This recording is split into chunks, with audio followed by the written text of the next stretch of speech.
Our bodies are with us all the time, all the time. And whether or not we acknowledge that or not, our bodies are responding to things. If you continuously ask yourself the following question and you say, am I getting something positive from this?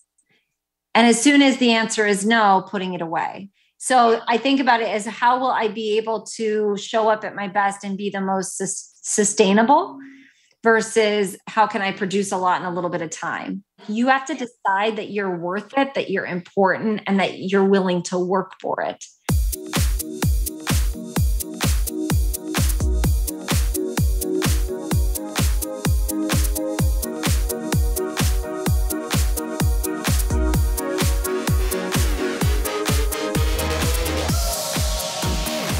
This is the Energy Within podcast, all about accessing, nurturing, and building your energy and confidence so that you can design your life the way you want.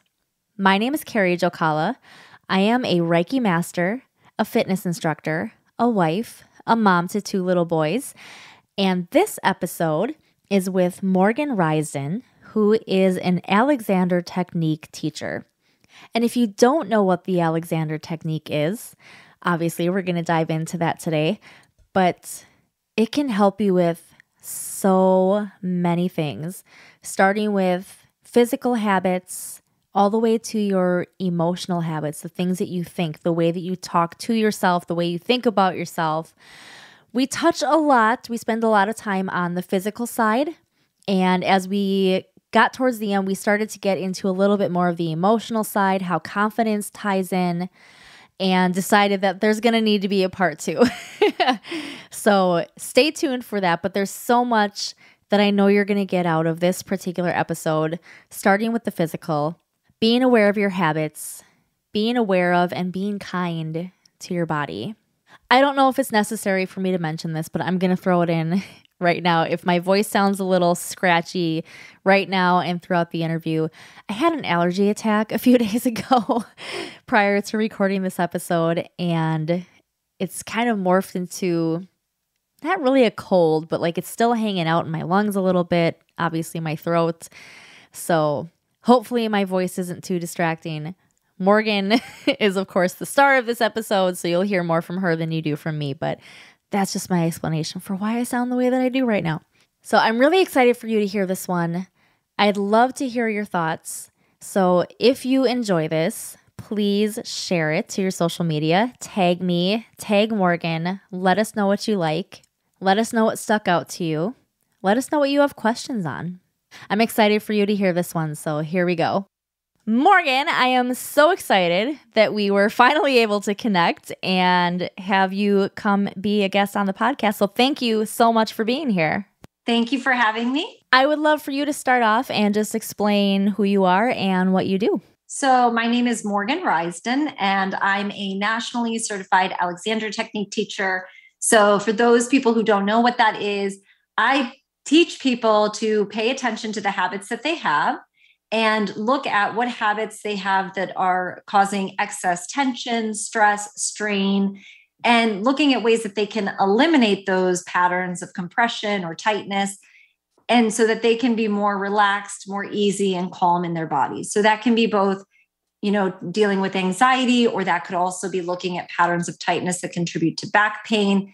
And for anybody who's maybe overwhelmed or feels excess stress, it can also help them find more relaxation and calm. So it sounds like it encompasses kind of everything almost. Well, we have habits, right? Right. In everything we do. So if you think about habits by the way that you sit, stand, walk, how you have a conversation with your husband, right? Your reactions to certain people when they say things to you, patterns that you have when you think about something. If you have a certain topic that brings up certain emotions, there could be habits in those thoughts that you have. Those things contain patterns of stress and strain that we're not always aware of. So when people become more aware of their habits, and those habits can be anything, then they have more options about, do I want to do this anymore? Mm-hmm. So let me give you an example. Let's say that you're somebody who's had an injury, and it was an injury that caused you to have a cast on your leg, or maybe you had a wrap around your hand, or something like that, that you had to have for a couple of weeks, maybe even a couple of months, right? You might develop habits with regard to how you use the rest of your body to accommodate that injury that you had. And now let's say weeks and months pass, you take those, casts off or what have you, and now you're still dealing with it as though it's still there. Mm-hmm. And if you're not aware that you're doing that, you can't really stop it. So we look as Alexander Technique teachers at all the habits that you have and find out, where are you making things harder and more difficult for you in everyday life? And how can we make things easier?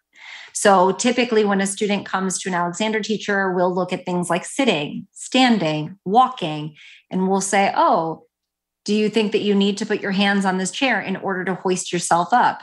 And they say, oh, let's look at that. No, I don't. And when I don't, I actually feel like it's easier to get up. Yes. Okay. So we help guide students through noticing how they can move more efficiently and how they can access this place of ease and natural alignment. And that, of course, seeps into habits that we have about thinking. Do we have habits that are very stressful, overwhelming, and anxious? Or are we pretty relaxed? Do we take life a little bit calmer? Do we not stress out immediately? Staying more present in the present moment. So it can really vary on the spectrum. Yeah. You made me think, real brief tangent. My youngest son, when he said, do you need to put your hands on the chair to hoist yourself up? This kid, he is like the strongest little dude I've ever met in my life. And he can stand up from like practically laying down without using his hands. He just like, whoop, just straight up. Yes. I'm like, how are you doing that? Yeah. And it's making me, I'm like, okay, I know I'm bigger. I have further to go, more weight to push up, but I want to do that. You can do that. You can do that. Carrie, you can do that. Yeah. So I'm always, because I'm always telling my students, children and animals are great examples of good alignment. Yeah. So they have like this natural ease about themselves that most of us lose as we get older, right? And I think, personally speaking, I don't know if all Alexander teachers would agree, but personally speaking, I think it starts at a very young age because we're forced to sit. Mm-hmm. We're forced to sit and pay attention in school. We're told when to go to the bathroom, when to eat. So we're not necessarily taught how to listen to our bodies, right? How to listen to, am I actually hungry at 11:45? I was actually hungry a little earlier, or I'm not hungry at all till 12, right? So I feel like that sort of ability for us to listen to ourselves is sort of muted. It's put aside by, the institutes in which we navigate our lives, right? Work, school, etc. And I think that children, before they enter the school system, they tend to have better patterns of what we call use. Yeah. That's the way somebody uses themselves, because they're aligning in a way that's really easy and free. They don't scrunch their neck to go reach for something. You'll never see a little kid decide to reach up at the top of the pantry to get something. They'll just take the time to make a little wobbly step ladder of like precariously put things, and they somehow get to the box of candy. It's like, but they took twice as long to do that. Whereas adults will be like, I'm going to strain my neck to get to the back of the whatever, versus, I could get a step stool to get there. It's funny you mentioned that about the body cues and the kids listening to that, because my oldest son, he just turned 4 a couple months ago, so he's going to be starting 4K. And I can't believe you said that, because I was suddenly thinking, I'd never really thought about this before. I was suddenly thinking, like, what if he's hungry before lunchtime? Like, because he knows to tell me when, he just tells me when he's hungry, and we go get a snack or whatever it is that, whatever time of day it is. Like, what if he's hungry before lunch? Are they going to let him have a snack? Yeah, it's interesting. Different schools work differently, but personally speaking, my 7-year-old's going into 2nd grade, and she already has like a tendency to kind of compress down and like slump, we call it slumping. Mm-hmm. But whereas my 4-year-old, right, she's a lot more upright, and she's kind of more teeter-totter, and, she has what we call good posture. And so for me as a teacher, I'm always giving the example of watching children to my students, because if you look at them, they move more easily than we do. So they would never go down on the floor and keep their legs straight and bend at their imaginary waist. They would always use their ankles, knees, and hips. They would always squat, right? And we sort of make fun of that as like, oh, if your back is really hurt, then you squat. But it's actually, no, it's more ergonomic to, that's keeping with the integrity of your spine and not compressing yourself. And I think that people forget that those ankle, knees and hips are the weight bearing joints that you're supposed to fold on. And so when we repetitively use other parts of our body, our hips, or using our shoulders to do something that we could instead hinge at our hips, to get and move our arms, we abuse those muscles of the back, the muscles of the shoulder. And then we end up compromising ourselves and getting ourselves with neck pain, shoulder pain, back pain, right. So if we've been neglecting listening to our bodies, and that in my mind starts going all these different directions, like so many different levels of that we could talk about not listening to our bodies. But if we just start on the physical plane and how we've learned to ignore our body cues, and then things compound, and then it creates pain, which could turn into chronic pain and things like that then need to be treated down the road. How do we, I guess, turn that around? Like, what's the first step to getting back in touch with what our bodies are trying to say to us? That's a great question, because so the Alexander technique has different principles. And the first one that we usually look at is awareness. That's self-awareness. Sure. And so, for example, I was talking to my father who was watching my children the other day, and he was talking about playing a game with them on the floor. And I didn't even let him finish, because I was like, why the heck were you on the floor? Like, you're 70. I'm like, that's the difference between you and I. Besides age, I would never, ever, ever get on the floor with my kids to do a game that's that long.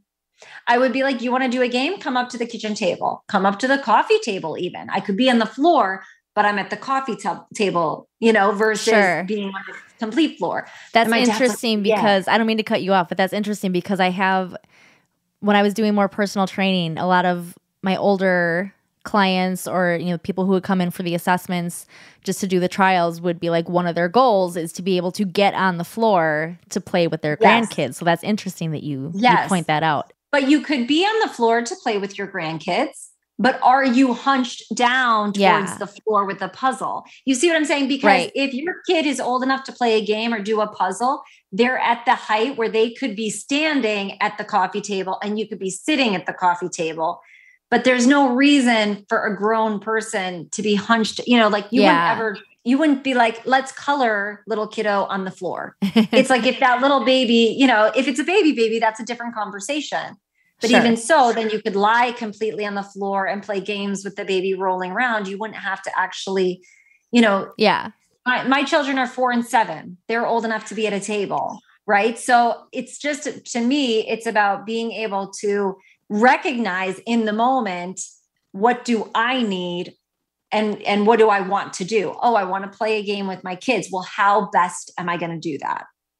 So in Alexander technique, I'm telling students, it's the how you do something and then the what, not the what and how do I do it? It's how am I going to do it? Right. So if somebody said to me, for example, have a seat, Morgan, I would look around and think to myself, how am I best going to have that seat?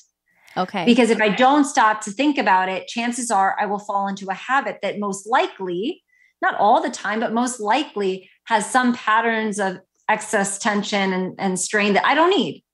Right. So for example, a student today came in and I was teaching outside and it got hot. Right. So she needed to find a hair tie in her purse. So she's tall. This woman's maybe 6'1", 6'2". So she walks over to her purse and it's down in a lower chair.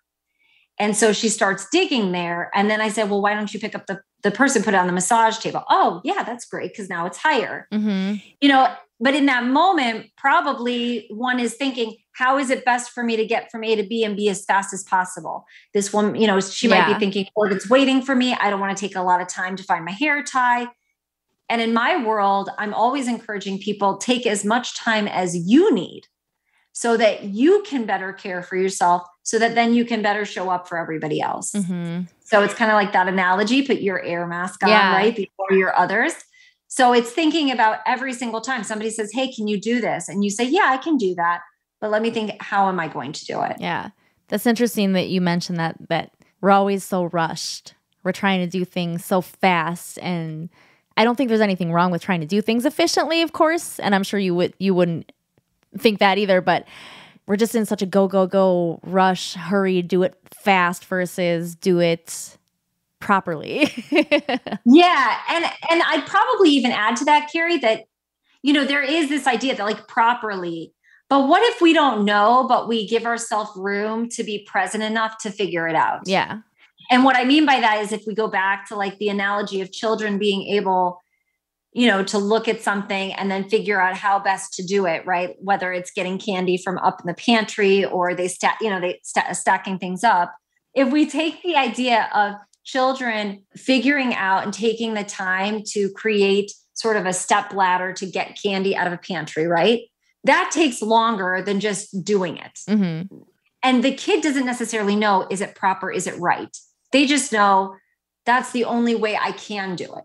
Yeah. And over time, I think as we grow up, we find better, I use that word very loosely, better ways to do things, but it's usually at the expense of us because we feel the need to produce or to go fast. We have to rush versus take all the time you need, and it'll be interesting, as your children grow up and seeing them, even for example, like write their letters, like how hard are you holding on to the pencil? How hard are you focusing on writing that? So I always tell my children, I say, remember your body. I just put my hands on their shoulders and I ask them, remember your body, because your body is a part of that activity. Yeah. And I think we dissociate ourselves and it's like mind, develop the mind, math, right? And then it's like, oh yeah, here's a little PE. And yet our bodies are with us all the time. And whether or not we acknowledge that or not, our bodies are responding to things. Mm-hmm. So if we are feeling stress, our body feels it. If we're feeling, anxiety, our body feels it. Right. And I think in this day and age, a lot of people spend a lot of their time in that sort of stress mode, which we also call, the fight or flight. You can also call it the sympathetic nervous system.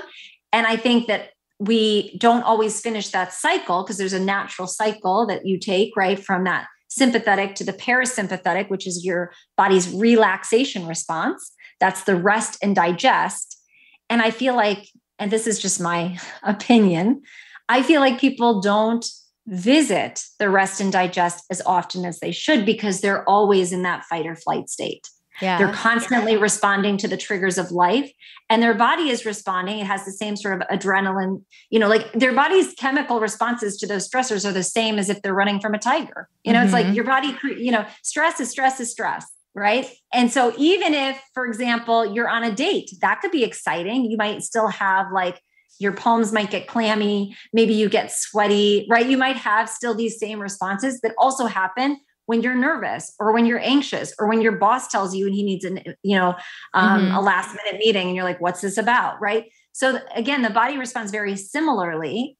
And yet we don't always let it finish by bringing us back to that state of relaxation, that rest and digest. I'm going to go ahead and say that there's got to be a reason. Like, I think more people need to hear that more often about letting that cycle complete. Because I've lost count, honestly, with so many different practitioners and all these different modalities that I've been interviewing over the last few months. So many have mentioned the sympathetic and into the parasympathetic nervous system. So I think it's a sign that you're mentioning that as well, that people who are listening to this need to hear that and need to be aware of allowing that cycle to complete. And I think I'm one of them. I'm sure I'm one of them. Yeah. I mean, we all can have practice, but because I try to make this work very tangible for people. So I'll tell people, if you think of things as like muscles, your body probably has more experience working out the muscle of the sympathetic, the stress response, versus probably less experience working out that parasympathetic nervous system. So, but however, that being said, if we do treat it like a muscle, that means that you can learn how to. Right. If you repeatedly practice this idea of learning to rest and give yourself a space where you can calm down. However, I think a lot of people fight and resist that because of this need to be productive, this Yep. need to not be lazy, it's like, we kind of save rest for special long 3-day weekends, right? Or vacation. And to me, rest looks like I just had dinner with my family. I've got to go back to work in the next, for the next hour, but I have about 10 minutes, and you look at your dirty kitchen, but you opt to lie down. And you say, I'll deal with the dirty kitchen later. Or you know what I'm saying? Like you make a choice to say, that's okay. Because it would be more helpful to my body, to my mind and body, really, if I were to lay down, enjoy my kids running around me crazy, but I'm resting physically. I'm not going to sleep. I'm not scrolling through my phone. I'm just resting my body and being able to get an opportunity to relax. And then you get up and you're like, I'm not tired. I'm just resting my eyes. Yeah. I'm kidding. Go ahead. I know that's not what you're saying. That's just what popped into my head. When you have the younger kids, it's especially like that, right? Yeah. But I think for a lot of us, there's a guilt around rest. Yeah. There's sort of like this need to be on all the time. And I think there's a lack of awareness about how to interact with things like social media and technology that becomes quote unquote rest. People think they're resting. Yeah. But really they're not. Right. Really they're being triggered. Maybe they're getting anxiety from looking at things that are not serving them, that are not. So, it's kind of like if you continuously ask yourself the following question and you say, am I getting something positive from this? And as soon as the answer is no, putting it away. And not necessarily when it comes to work, because you don't always have those options, but definitely when it comes to things like scrolling through, looking at the Netflix that you're trying to decide what to watch or what have you, like, is it bringing me joy and do I feel happy about it? And if not, okay, let me take a break. There are a couple things that I'm having like flashbacks to different times of stress in my life as you're talking. And when you mentioned with the handwriting, I'm not that way anymore. And in fact, I've probably flipped to the complete opposite side where sometimes now like my writing is almost like chicken scratch. Like I can't even read what I'm writing because I'm writing so fast. But when I was in school, and I think I didn't really realize how much stress I had placed on myself. And when I realized I could see that in my writing, it was it's so different. Yeah. Looking back at notes that I had from school versus the way I write now, my writing was like so perfect. And I was writing so hard on the paper that you could feel it through the other side, and the paper would start to curl up on the edge. So like I look back, I'm like, I think I was under a lot of stress when I was. Yeah. And then I also remember like I had some bath bombs or like different things like that. And I remember hanging on to them for the longest time and not using them because I was telling myself, well, I'm not stressed out enough to deserve that. You know, if that makes sense. Like it was, I don't know if other people think that way in their minds, but like I felt like I didn't deserve it. Not because I wasn't stressed, but I'm like, I'm not stressed out enough. Like there are other people in this world that are more stressed out than me. I don't deserve that, that rest in that way. That's the same thing as the person who has the gift massage, like the gift, the gift certificate for a massage that they never get, right? It's like, oh, I'll save it. Or, were you spying on me these last couple of years? I have one too from a student. I started using them, but it took a couple years. It's funny though, because I do think that speaks to something I think a lot of people, there's like this sort of imaginary scale that is at what point have we earned it, like you said, or do we need it? Right. And so, for me, one of the things I think about is meeting myself in the moment and what do I need in the moment? And I still remember when I was moving from New York City to Atlanta, we had a brief stay with my folks in Virginia, and I was traveling back and forth to New York still. And at this point I had my second daughter and I was breast pumping and et cetera, et cetera. My mom said, well, what do you have to do before you go? And I said, well, I got to pack. I have to breast pump. I need to go to the gym. I was going to bake some little goodies for my student. Like I had this long list. My mom's like, you've got 4 hours. Like you're definitely not going to be able to go to the gym. You're not like this stuff. And I said, whoa, whoa, whoa, whoa. The gym's the first thing I'm going to do. I was like that, you know what I mean? Yeah. So for me, it's always about what is going to help me in the long run. Yeah. So I think about it as how will I be able to show up at my best and be the most sustainable versus how can I produce a lot in a little bit of time? You know, for me, it's like, I like to think of it as a reserve. So if I rest for just a little bit of time, let's say 10 or 15 minutes a day, will that allow me to go longer at more energy throughout the day? And in my case, the answer is yes. Versus if I go, and then I'm exhausted, utterly exhausted at night, and I want to check out because then I can't be present with anybody. Right. You know, nobody else, let alone myself. I think about presence and the lack of presence that people have. And I don't blame people. Right. I think that we are overstimulated. We have so much that we're paying attention to and that we're being like the information that we're taking in and that we're trying to put out. And I just think there's a lot of that. But what if you just waited in line at the grocery store without looking at your phone? Yeah. Or, you know what I mean? Or what if you just took a walk, but you didn't listen to a podcast? You know, and like, what would you become aware of? Would you notice, oh, I'm kind of favoring this side? Would you be able to anticipate, oh, you know what? I'm feeling extra exhausted. I feel like I'm pushing my body to the brink. I feel like I need to, you know what?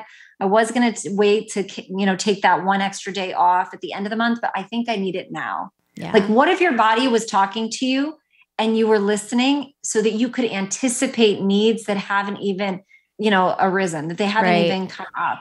And so that's what I always tell students is that I'm getting you hopefully to a point where your body is not screaming in pain, but it's that you're like, you hear little whispers and you're like, oh, I could ignore it, but actually this would be really good for me. Yeah. I need to, you know, spend time with my family, or I need to spend some time by myself and I need to lie down or get a massage or go for a walk and get some exercise. I need to eat a little bit healthier because I can just tell, you know, because your body is talking to you all the time, whether or not you listen to it. Yeah. You know, I have had some personal training clients in the past where the way they would tell me that something didn't agree with them, like if they knew that they had knee problems, they'd be like, oh, my knee's talking to me right now. Or, you know, with this exercise, my knee's talking to me. But I think that's a really good point. Like if we all, like, even if you don't know or aren't aware of any knee pain, listen, because your knees are still going to talk to you if something's up. It's just not going to talk to you in the same way it's going to with someone who already has a chronic level of pain in their knee. Yeah.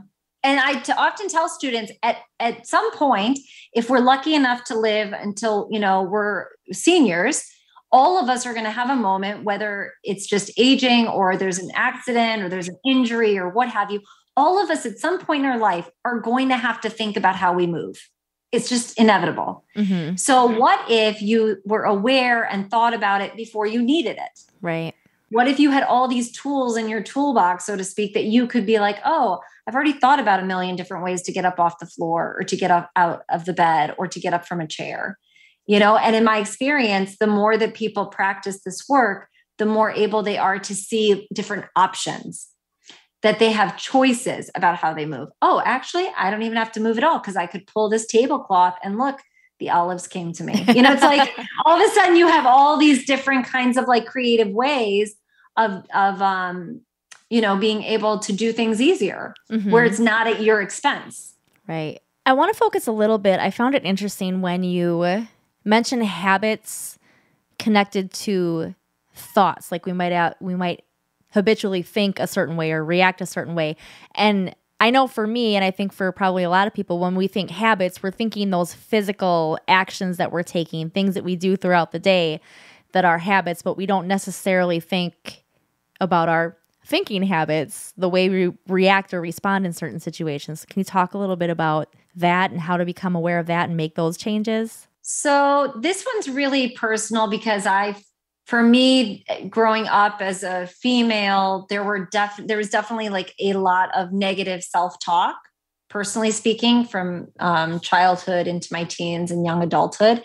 And that's a habitual way of thinking, that I'm either not a certain look or certain way or certain kind of person or good enough and the standards were imaginary, right? It's not that my parents put that on me. It's not that my school, right? It's like, it's this like imaginary scale I've created, which I will never be able to achieve. Right.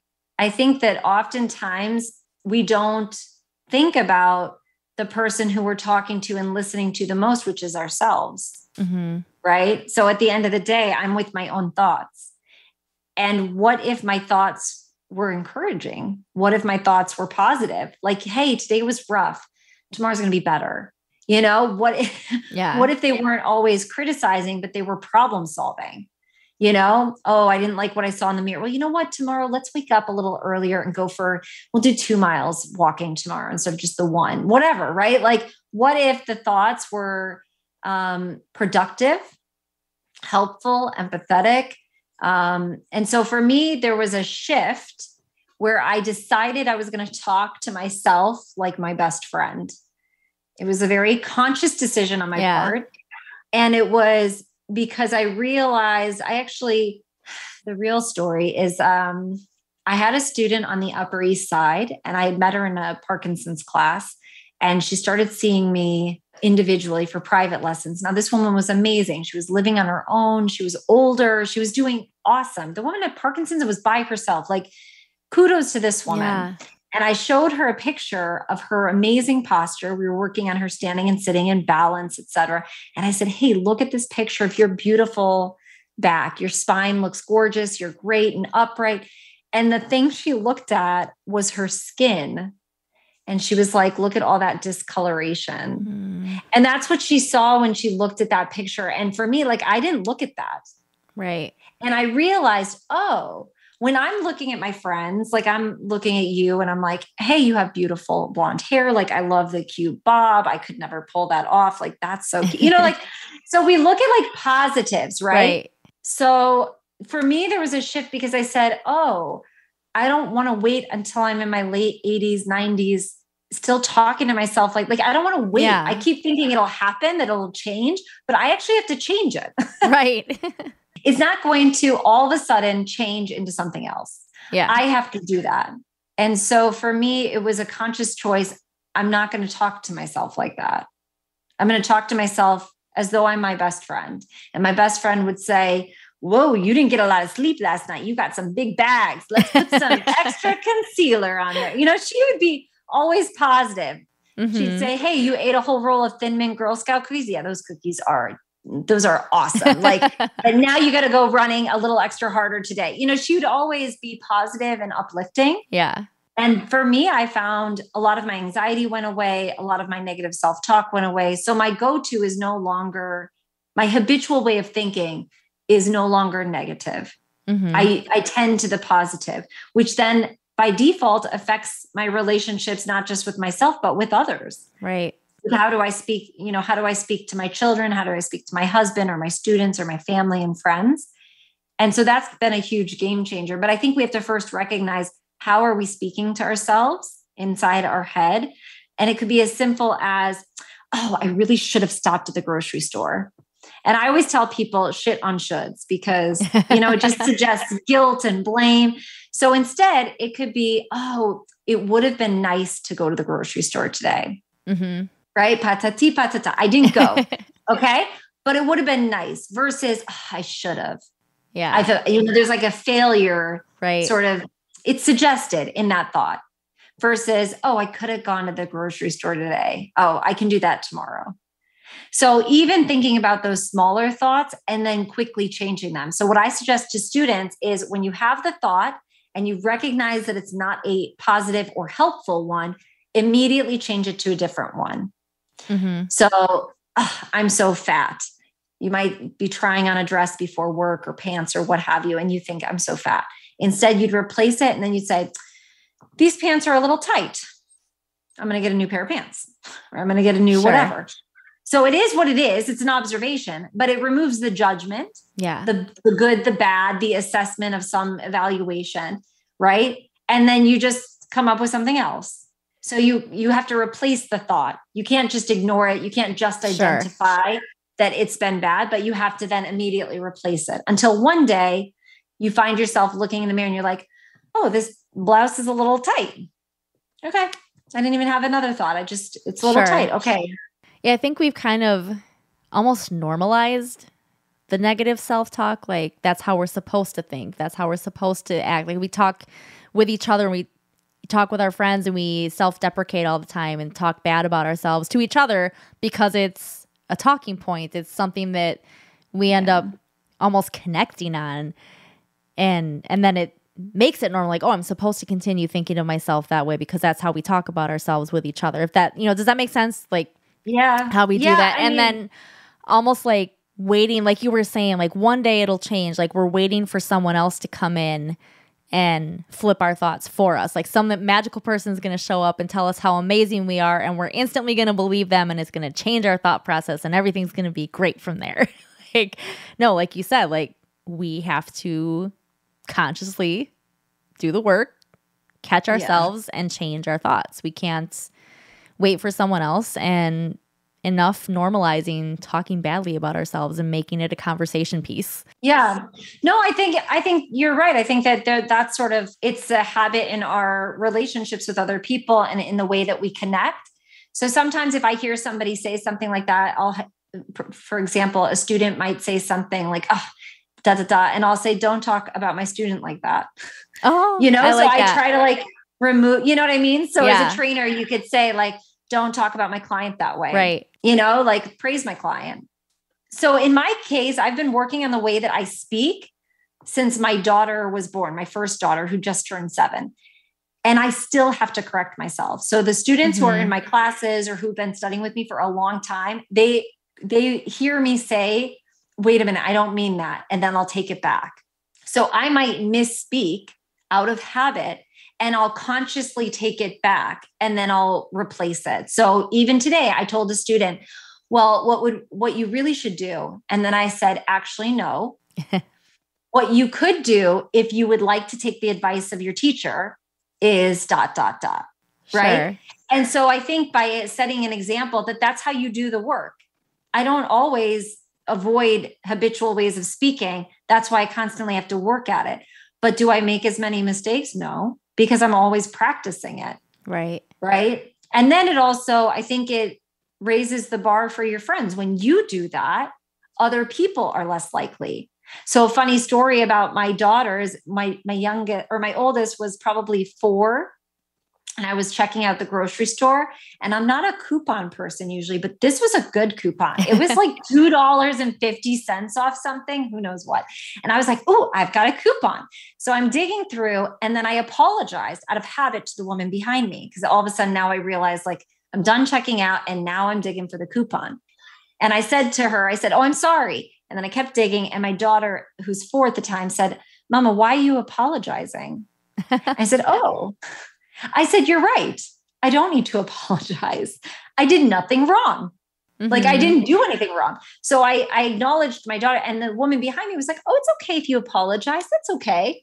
I said, yeah, but I actually didn't do anything wrong. So my daughter is actually right. And I think, again, we set the example for our children based on the way we speak and the way we show up. Right. Right. And so apologizing unnecessarily, or how many times does somebody run into you and you say, oh, I'm sorry, but it was their fault, instead of saying, excuse me, or be careful, right? There's other ways versus sorry, which is apologetic and not necessary.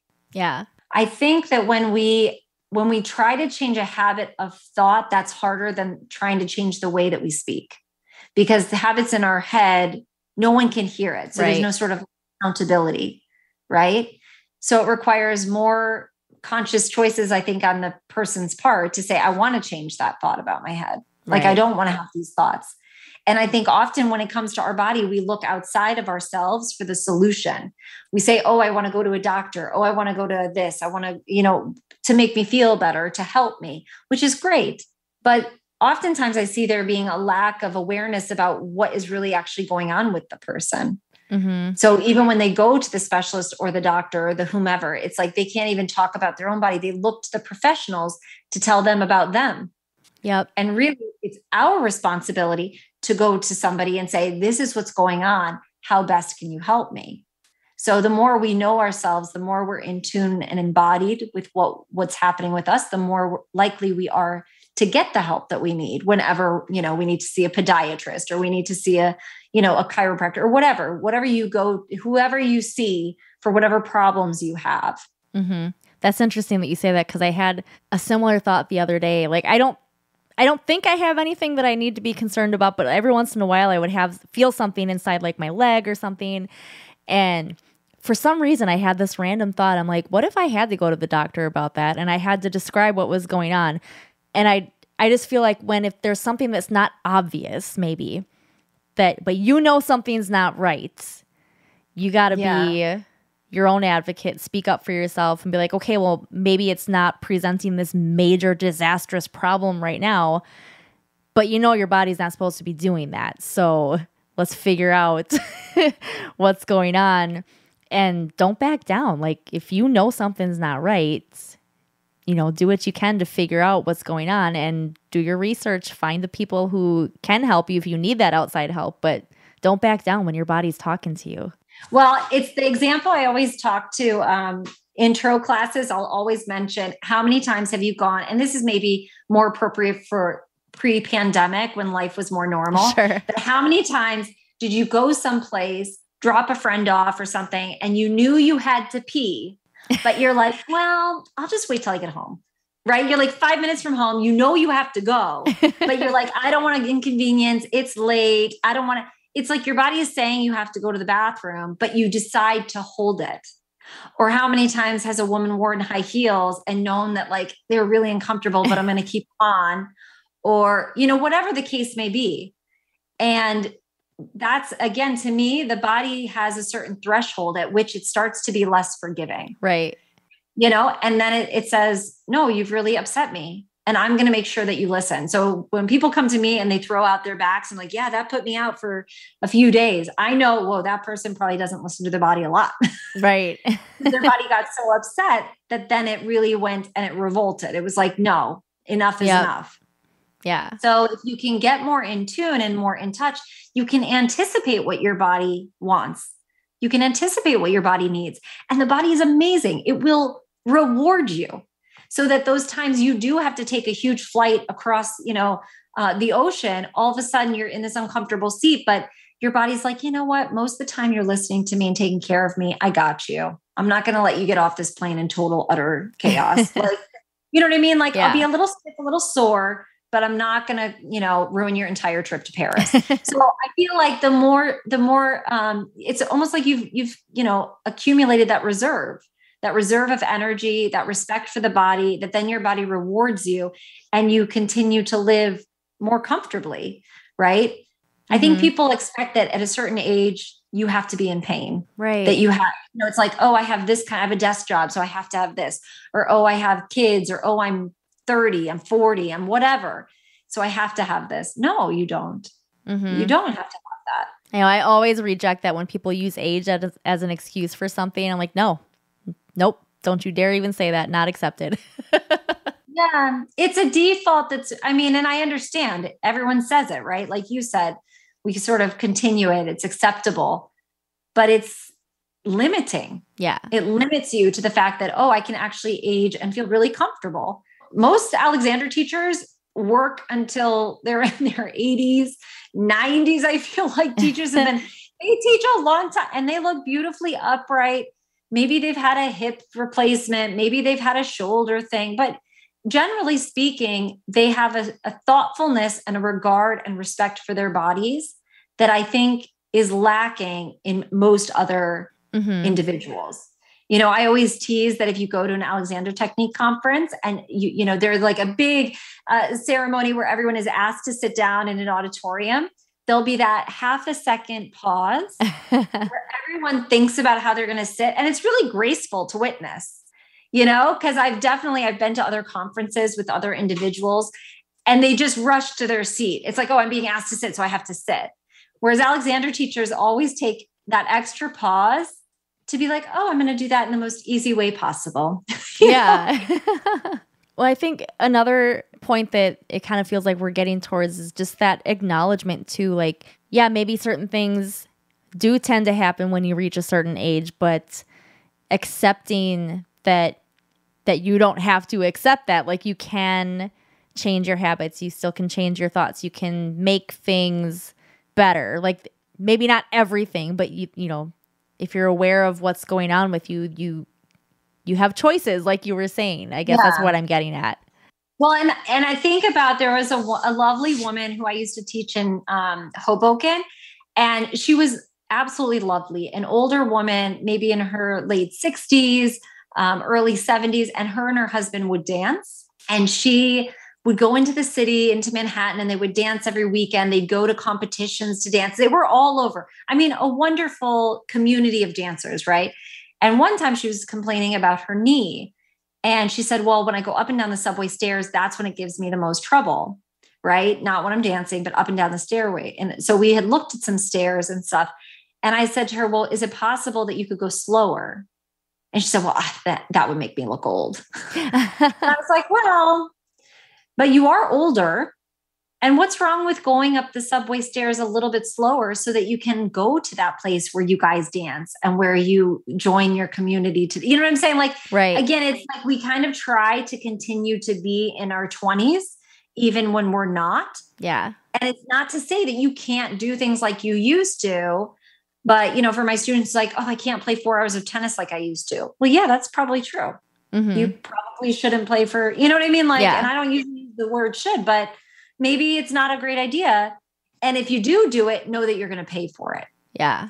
Right. So that you at least have that awareness of, I'm choosing this and I know there's a consequence and I'm ready for it, versus, oh, I can't believe it. I tore something. I, sprained something. Right. It's like, so there are limitations when you age, no doubt, but it's again, how can you be respectful of your body? How can you acknowledge the shifts and changes? Maybe you're a little heavier, maybe you're a little lighter, less flexible, more flexible, and when you know what's going on with yourself, you can identify how those things have shifted. Oh, yeah. I no longer can sit, crisscross applesauce like I used to for an hour. I used to be able to, but now I can't. I can only go for like 30 minutes. Okay.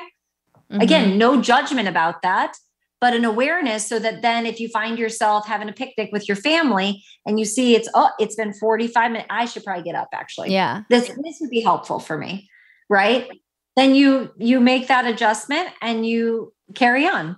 Right. But when you ignore those things, when you get so engrossed that you forget about this lovely body that's that's coming with you in all these activities, you're neglecting a huge part of what makes you you. Yeah. And so I often will tell people, it's like if you have a car that you're driving across the country, back and forth, but you never want to get your oil changed. Mm-hmm. It's like, could you do it?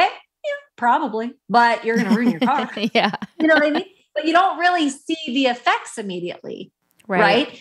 So the idea is that if you can change your oil when you're supposed to, maintaining it, you're going to get the longevity of your car, right, is more likely because you've been maintaining it better, right? You've been taking better care of your car. So I think oftentimes if we don't have a very overt problem with ourselves, we tend to put it on a back burner or ignore it or place it on the side because we have other pressing things to do. Mm-hmm. This leads me to kind of the last little area I want to touch on about how all of this awareness of your body, of your habits, of your thoughts leads to better self-confidence and the ability to use your voice, speak up for yourself, and just feel better about yourself in general. I know that's not really a question, but can you talk about how all that ties into the confidence factor? Yeah, so there's actually there's a TED Talk by Amy Cuddy. Have you ever heard her TED Talk? I have not, but the name kind of sounds familiar, so I may have heard about it. Yeah, so she has one of the top 10 TED Talks, I believe, or at least last time I checked. And she has a book out, I believe it's called Presence. And she speaks to this indirectly. She doesn't talk about Alexander technique, but she talks about body language and the way that it not only affects how other people view us, but how we view ourselves. So she has that whole, power pose where if you open your hands for 10, whatever it is, 2 minutes or 10 minutes, however long, you'll feel more confident. And she did studies about this for people going into interviews or auditions or what have you. And she found that the people who did this sort of power pose experienced, higher levels of confidence, from not only themselves, but from the others that, we're interviewing them, et cetera. Body language, the way that we hold ourselves or carry ourselves, show up in the world, it affects how we feel. Right. And so oftentimes, I would suggest to students, where do you end up when you learn that something horrible has happened? There's been a car accident, or, somebody has died, or there's a breakup. You usually want to slump down. You want to compress, in your torso. You want to sort of protect your heart, your lungs sort of collapse. People tend to go into more of a fetal position, right? Yeah. Like a rounded position. That's not necessarily going to make you feel really good. But in that moment, emotionally, that feels safe and secure. And at some point you want to remember, oh, I want to come out of that, right? Because right now I'm not feeling that way anymore. So I want my body to reflect that. And I don't think oftentimes people are aware that they've stayed in a certain position until all of a sudden, maybe they have a weekend out and they're lying on a, in a park or something, right? I feel like people tend to sit in front of their computers, have these experiences, and it's a lot of tightening and pulling us in. And what we do in Alexander Technique is a lot of lengthening and widening. So we talk about lengthening the body and widening the body. So opening us up. And our muscles, just like, for personal training, our muscles have resting lengths, right? So if we work out muscles, they're working in pairs. Certain muscles will contract, other muscles will elongate, and then they have these sort of where they rest. When I'm in a resting state, those muscles are tighter on the top, longer on the bottom, because I've exercised them to be that way. And what I tell people is that if you're not aware of how you're using your body when you're just sitting at the computer, which you might think is not an activity, because you're like, well, I'm just sitting and I'm at my computer, so it's not really an active exercise. No, you're still holding yourself upright, right? You're holding yourself up in gravity. And you will develop resting lengths of your muscles. If your arms are always curling towards your keyboard and your neck is always towards the computer, those muscles are going to shorten and elongate in whatever position you spend those 6 to 8 hours at your desk if you're not mindful. So now when you try to say, like, why can't I keep myself upright? It's because all of a sudden you're trying to change your muscles, in a hot minute. No, you spent the last couple hours in a different position. Right. And that will affect how you feel. If you're compressing, that doesn't necessarily lend itself to more confidence, because you're pulling in on yourself versus opening up, lengthening, and widening. To me, confidence is one of the side effects of studying the Alexander Technique. You get confidence because your body has changed, right? You get better posture because you're more aware of what you're doing. But I always tell people, like, hopefully that's not the sole goal. It's like, I need to be like that. It's just, I'm aware of what I'm doing. I notice patterns that I don't need to be, patterns of holding and tightening that I don't need to be doing, gripping that I don't need to be doing. And when you pay attention to that stuff, all the other good things come along. It's like, I find myself less anxious. I find myself more confident. Our bodies are built like that. Our bodies know what to do to heal, to feel good, to speak up for ourselves. It is those patterns of repetitively either being told by outside people or by telling ourselves to be a certain way. And then we imprint that on us. And then that's where we act from. But the more you exercise doing things differently, that's your path to change. And then you can choose, how do I want to show up in this moment? Right? How do I want to be in this moment with this person? Somebody is telling me crazy news. Do I want to be compressed, or could I stay up in my spine to hear that news? They're telling me something exciting. Do I want to scrunch my neck and pull my, head forward, or do I want to keep my head on top of my spine and my arms open instead to be excited about something? Choose a way to be present in yourself, and that indirectly is going to affect how you feel. Thus, I think, leading to more confidence. This to me is like such a rich topic, Carrie. That's why I'm like pausing. Oh yeah, no, that's fine. And I wish I could show you, like, I have these before and after pictures of myself before I studied the Alexander Technique and after. And you can see like me before. And I was like really, like, I had no neck. I was really hunched and I was sad. I was like really sad. and very anxious and very stressed. I had trauma growing up. So I was molested when I was 8 and my brother died when I was 15. So I had these 2 events that really like imprinted me and my body. And I was really detached from it. It's like, I just kind of showed up and did the best I could, but I wasn't really comfortable in my skin. And it took a long time. And when I like blossomed into it, it was like dramatic. And it's possible to do that, but nobody can do that for you. Right. You know what I mean? Like you have to decide that you're worth it, that you're important, and that you're willing to work for it. And I think the work actually comes from letting go, not putting on. So what I mean by that is I feel like people think for confidence, you have to pull the shoulders back. You have to lift up that. You have to do something, but you don't have to do anything. You have to stop pulling down. You have to stop compressing, stop holding your breath, stop pulling your arms into your torso and start realizing, oh, I don't have to do that. Which again, if you look at little kids are definitely open and out. Yeah. They're so open. They're like, unless they get yelled at and then they like come in, but as soon as you say ice cream, they're like back out again. You know what I mean? They're like, ice cream. Do I get a cone? It's like they go back and forth so easily. And I just feel as we age, we have more practice coming in than returning back to the out. So it's sort of like if you want to use a dog or something as an example, it's like the dog that gets really stressed when it hears the doorbell and it's like, and the hair stands on end. Who's there? Who's there? Who's there? What's going on? Right. And then they're like, oh, it's the neighbor who brings me treats, and it relaxes. It's like, we don't know how to relax. So we stay in this constant state of, fight or flight where we're pulling everything in. And that doesn't I don't think it lends itself to us feeling very confident.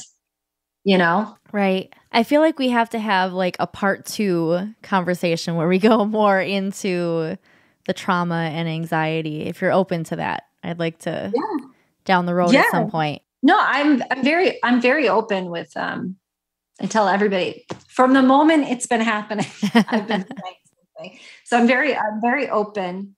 Yeah. And it's the stuff that actually interests me a lot because I think the body holds trauma. Yeah, I keep hearing that phrase a lot, and I think there's a book called The Body Keeps the Score that I think I need to look into that. Yeah, I haven't read it, but it's on my bookshelf. A student gave it to me. The Body Keeps the Score. But yeah, it's funny because I can touch somebody and I can feel it. I'm sure Reiki. We don't know what. Right. But it's like you can feel it. And people deserve to feel good. Yeah. Like we deserve to feel good and we don't want to have to wait. So I always tell people that I'm always happy being where I'm at. So if I died right now, like if a lightning struck me, like I'd be content. Like I kissed my kids goodnight. I kissed my husband before I came down to do this interview. Like, so life is good. Life feels good. And I feel like people kind of wait, like you said, like wait, feel good. Yeah. It's like, don't wait. You can have it right now, but you have to work for it. Right. You have to make a decision that in the middle of a conversation, I might say to you, hold on just a second. Let me go get a sweatshirt because it's cold down here. Right. But instead, people might stay freezing because they don't want to be rude because they perceive it as rude. I perceive it as you're taking care of yourself. Right. I know I'm definitely at a point where I'm like, I'm going to do what I need to do. I'm going to be nice about it, but I'm going to do what I need to do. And that's just how it is. As a mom, you have to, but there's a demand, right? Because you wouldn't be able to show up properly for your kids if you didn't do that. Mm-hmm. Right? And that's what I told my youngest when he wasn't sleeping through the night. I'm like, kid, if you let mommy sleep, I can be a better mommy to you. Did he understand that? No. Your 2-year-old. Yeah, they totally, but they're so present. They're such good examples. They're such good examples. They're forgiving. They're loving. They don't naturally think negative. Like our brains have a bias towards negativity, but kids really don't know about that yet. Right. Yeah. I see that definitely with my kids big time. Yeah. Cause they can go from crying to laughing very quickly. Yep. Whereas like me, it takes a minute, it's like, a second, let me just, sulk a little bit longer before I come back out. Right. You know? I'm not ready to laugh yet. Yeah, that was a funny joke, but I'm not laughing yet. I'm still mad at you. Yeah. But they're so fast. They're so fast we have a lot to learn from them. Yeah. Yeah. My brain's a little tired because my kids haven't been sleeping either. So hopefully there's something in here for you. I hear there's a lot going on energetically out in the world right now. So spikes and whatnot and new moon and all that jazz. So there could be something going on. So, so during this pandemic, I've been with my kids, right, every single day for over a year because my oldest did virtual all year. And I had the first week off because we enrolled them in a theater camp, like an in-person theater camp. And they wore masks, had social anyway. So I was super excited. And I got home from dropping them off on Monday. It was Monday. It was 8 to 4, Carrie. Juicy time. Yeah. Right? Can you imagine what you would do from 8 to 4 without your kids for a week, 5 days? So excited. And you know what happened? I came home. I went running, took a shower. I sat down. I sent an email about ballet. That's it. Ballet about my kids. And then my computer kaputs. Oh, no. My Apple computer. And so I had to ship it off. They had to ship it because there was a problem with the logistics, whatever. And I got it back an hour before I picked them up. They shipped it back to me. And it was an hour before I picked them up on Friday. Oh no. I was that's just mean. That's just mean of the universe. All that work time, just gone. Can you imagine? The universe was probably saying, you know what? No, you're going to rest. I know. You know that's true. Yep. And I was like, fuck the universe. I want to do this stuff. I like work. I would have had the same thought. I'm like, no. I know. But it was an interesting week. It was so interesting. It was a really interesting week because I couldn't do any work and I really wanted to. Mm-hmm. It was interesting. This has been so fun. Thank you so much for sharing so much. And we'll definitely have to schedule a part 2. Yeah, whenever. Yeah. So why don't you just let everyone know where they can find you and how they can connect with you? My website is www.centerstudio.com. So that's at as an AT for Alexander Technique, centerstudio.com. And then the same handle is for Facebook and Instagram. And that's AT Center Studio. And then I have a YouTube channel that people can find me. It's just Morgan Rysdon, my last name, Rysdon. And there, if they visit my YouTube channel, they can find lots of little clips. I try to keep them very bite-sized, some different topics that I have. And there's also some guided meditations that people can also access there. Awesome. Well, thank you so much, Morgan. Thank you. All right. Yes, absolutely. Another one where we're going to have a part 2 because I really felt like it was important to spend some time digging into the physical aspect of it. But then, of course, as we were getting closer to the end, we started getting more into the emotional side of it. And I feel like that warrants more than just the 5 or 10 minutes that we spent on it. So there's going to be a part 2. I don't know when. Keep your eyes peeled for it. Again, just further evidence here with this Alexander technique of how all parts of us are connected. Something like changing your posture, changing your physical habits can affect your confidence level. It's not just emotional. Well, that's obviously a big piece of it. Your physicality, being aware, being nice to your body, taking care of yourself, and not just beating yourself into the ground. This whole, I'll sleep when I'm dead. I've got goals, so I've got to work hard. Slow down and listen to your body. Or like she said, it's going to start screaming at you. It's going to make sure that you hear it, and you don't want to wait for that point. So I encourage you to check out Morgan's website, head to her YouTube, check out some of those videos, guided meditations, and definitely connect with her if you feel like this is something that could be helpful for you on your confidence journey. As always, I would like to invite you into my Facebook group, The Energy Within, if you're not already in there, where we do group Reiki, live card pulls, and I'm in there sharing motivational, inspirational messages, kind of whatever's popping into my head that I feel is relevant and important and connects to the idea of accessing, using, boosting your energy and your confidence. And of course, I would love to have you come do a Reiki session with me. I've done a little bit of updating on my website if you haven't been on it lately, with a little bit more explanation of how Reiki can help you. And of course, there's always the testimonials there for you to see. I love getting the feedback on how these Reiki sessions have been able to help women, how it's improved different areas of their life, from confidence to relationships to even business. It's good for so many things. Mainly, I want to help you get unstuck. Because if you're anything like me, you feel stuck and like you're spinning your wheels a lot. And through Reiki, we can find some answers and some clarity for you so you can start moving forward. If you enjoyed this episode, please share it. Share it to your social media, tag me, tag Morgan. Let us know what you liked. Let us know what stuck out to you and maybe what you have questions for regarding the emotional aspect. And we'll tackle those when we do our part 2. Thank you so much, as always, for listening, and I'll see you next time.